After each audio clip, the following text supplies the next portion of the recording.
નમસ્કાર HX24 news ગુજરાતીમાં આપનું હાર્દિક સ્વાગત છે। દરરોજના બ્રેકિંગ સમાચાર જોવા માટે અમારી ચેનલ લાઇક, કમેન્ટ, શેર અને સબસ્ક્રાઇબ કરો। ચાલો જોઈએ આજના તાજા બ્રેકિંગ સમાચાર। ઉધનામાં જમવા બાબતે ઝઘડો થતા પુત્રએ માતાની હત્યા કરી।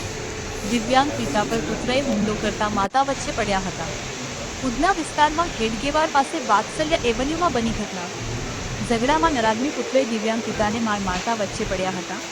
નરાદમી પુત્ર મેહુલે પિતાનું ગળું દબાવતા પિતા તરફડવા લાગ્યા।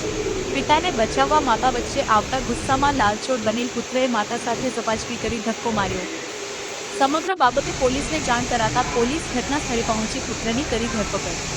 HX24 ન્યૂઝ ગુજરાતી સાથે બ્યુરો રિપોર્ટ। ગઈકાલે ઉધના પોલીસ સ્ટેશન ખાતે 0946/2026 નંબરનો ગુનો નોંધાયેલ, જે ગુનામાં ભારતીય ન્યાય સંહિતા 2023ની કલમ 103, 115(2) અને 352 મુજબની કલમો લગાડવામાં આવેલ। સદર ગુનાના કામે ફરિયાદી જે છે તે હર્ષદભાઈ મણીલાલ શાહ છે અને આરોપી એ તેમનો દીકરો છે જેનું નામ મેહુલ છે।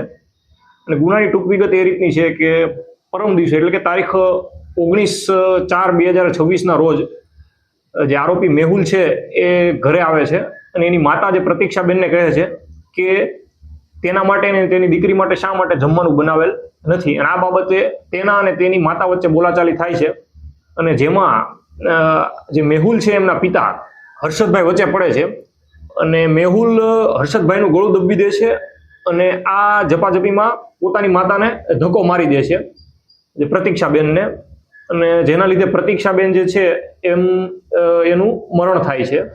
સદર ગુનાના કામે આરોપીને અટક કરવામાં આવેલ છે અને આ ગુનાની તપાસ J.K. Gadhvi police inspector Udhna police station કરી રહ્યા છે। સદર ગુનાનો જે આરોપી જે છે મેહુલ શાહ એ ડ્રાઇવિંગનો ધંધો કરતો હતો અને છેલ્લા એક મહિનાથી પોતાના ઘરે બેસેલ હતો।